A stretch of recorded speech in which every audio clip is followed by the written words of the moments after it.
Hi, I just wanted to give an overview here for the taxonomy assignment as far as some instructions for it. Again, this is another one where we're learning about how to classify organisms so we can figure out how biologically similar they are to each other. The emphasis this time, though, will be looking at taxonomy related categories of a specific animal that you choose. Um, You'll find out which taxonomy levels are more general and which are more specific by examining a phylogenetic tree. And you can interpret why scientific names in taxonomy would be important to understand when considering specific types of scientific research. So, for this assignment to get you started, we want you to pick out a mammal, an animal that has hair at some point in its life and produces milk to feed its offspring, that you can find on the Animal Diversity Web that is not already part of the taxonomy chart on the first page that goes with this assignment. So, again, this one called Taxonomy and Name Chart is also included in the assignment. So, you can see here there's quite a few animals already included. The mammals in this are the red kangaroo, leopard, lion, gray wolf, red fox, Grevy's zebra, American bison, bottlenose dolphin, European rabbit, house mouse, human, and Asiatic elephant. So you can still pick an animal that is closely related to one of these animals. That's totally fine. If you've got one where you're like, oh, I really wanted to pick a fox, if you pick an Arctic fox, that's still fine. It'll actually be an interesting point for comparison.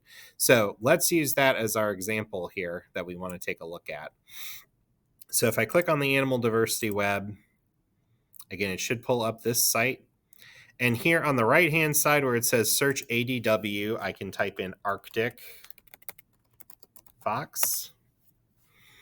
And when I click enter, I'll want to be careful to analyze what the common names are in parentheses here. But this top one, Vulpes lagopus, that is the Arctic fox here. So when I click that, I can see the pictures. I can confirm, okay, this was the animal that I was thinking of. So in this part of the assignment, again, you want to make sure your mammal has the information section with the classification information on the right-hand side. So when I look here where it says classification, here where it says like kingdom, phylum, and class, I just want to make sure it has that info, which ours does. And then we're going to be copying that information into the chart here below. So again, you'd write the mammal of your choice. Like for this example, we picked Arctic fox. And then the classifications, the kingdom, the phylum, the class, the order, the family, the genus, and the species. You don't have to do things like the subphylum, for example. So here it mentions like kingdom Animalia, phylum Chordata, subphylum Vertebrata. I'm not worried about the subphylum at all. Just look for what categories we're looking for to fill out this chart, and that's the only thing you need to fill in your information on.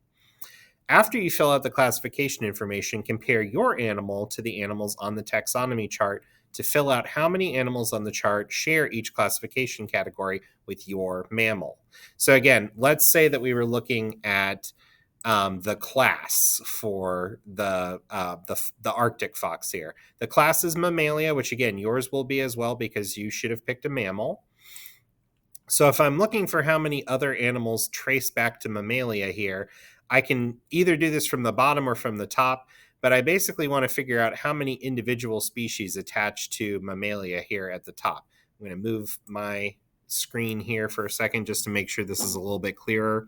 So when I look at which ones have a pathway that follows up to Mammalia, it would be 1, 2, 3, 4, 5, 6, 7, 8, 9, 10, 11, 12. 12 animals that share the same class as mine.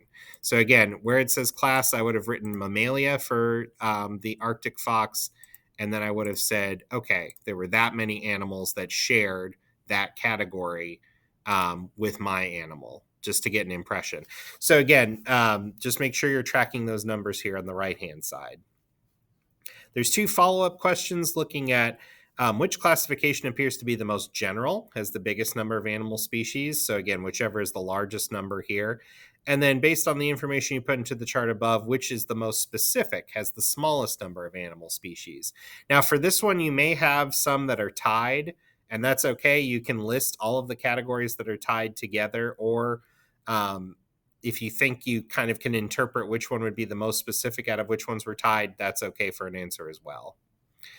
3, because the chart only shows a selection of animals and not every animal, it can be hard to tell how closely related two animals are if you only look at their position on the chart. What can help is comparing the number of classification categories they share, so kind of like what we did above. Based on this information, which of these pairs is more closely related? A leopard and a lion, or a gray wolf and a red fox? Explain your answer. So again, look at the gray wolf and the red fox down here, the leopard and the lion down here, and trace back upward. Look at how many categories they end up sharing out of the ones that we've mentioned here to help you with coming up with that answer for number 3. So again, it'll be one of those pairs that you pick and then explain your answer. Number 4, out of the animals on the chart, which ones were most closely related to the mammal you chose, shared the most classification categories? So again, if I were comparing here, if I had the Arctic fox, chances are the red fox would be the one that shares the most categories with it. But make sure that you're tracing, how many had a bunch in common with your particular animal that you chose. Again, you might have some ties for that one, depending. And then number 5, in what ways was your mammal similar to the animals you listed to your answer for the last question? Think about physical characteristics or behaviors they share. You can certainly talk about the general characteristics that all mammals share, but if there are some more specific characteristics that they have in common, you can talk about that as well for number 5. Number 6, think about a situation where a team of doctors wants to test a new pain-relieving drug. They want to test on an animal population before they do a trial run with human volunteers. What is an example of an animal that is used in medical testing? So again, either use your background knowledge on this, or if you want to look up an answer, again, just search for animals commonly used in medical testing. And then 6.2, how do you think taxonomy was used to choose that animal over other possible animals? Think about which taxonomy categories that animal has and which taxonomy categories humans have. Again, you can see that the humans taxonomy categories are listed here if you trace the whole line from human up. But you can also look for some of the other, like if one of the animals that you picked as a research animal is related to something in here, you can also kind of get an impression of which categories they would be a part of. Number 7, your animal's genus and species name when written together are that animal species scientific name. What are the genus and species of your animal? So again, these will be the 2 pieces of information you put here on the last 2 lines of this chart. But we want to make sure that you can write the scientific name properly. Remember that the genus name should be capitalized, species name should be in lowercase, and both words should be in italics, which again, this little tool right here where it says italic, the kind of I that's slanted a little bit to the side, that's what will help your text become italicized. Number 8, go to the name chart on the second page. So again, if you scroll down from that first taxonomy chart, here's the name chart.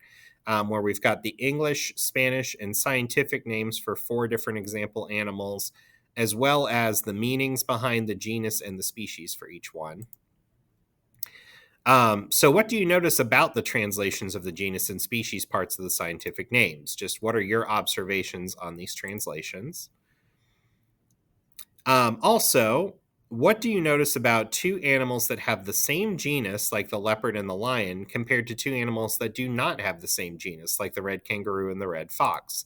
So again, do a little comparison here. Here's a pair that we're comparing. Here's a pair that we're comparing. These ones do not have the same genus. These ones do. What does that tell us about these animals, basically, is what we're looking for here on number 9. And then number 10, look at the comparison between the English and Spanish names for the fox. So again, we've got red fox and then Zorro Comon, as far as I know, is probably how that's pronounced. I apologize. Spanish is not a primary language for me. But again, looking at that, 2 very different names there. What would be the importance of the scientific name if the scientists from both English and Spanish speaking backgrounds were studying that animal? So keep in mind the scientific name, no matter who's talking about it, is always vulpes vulpes. So think about what would be the significance of that if you had folks from 2 different language backgrounds researching this animal. So that's it.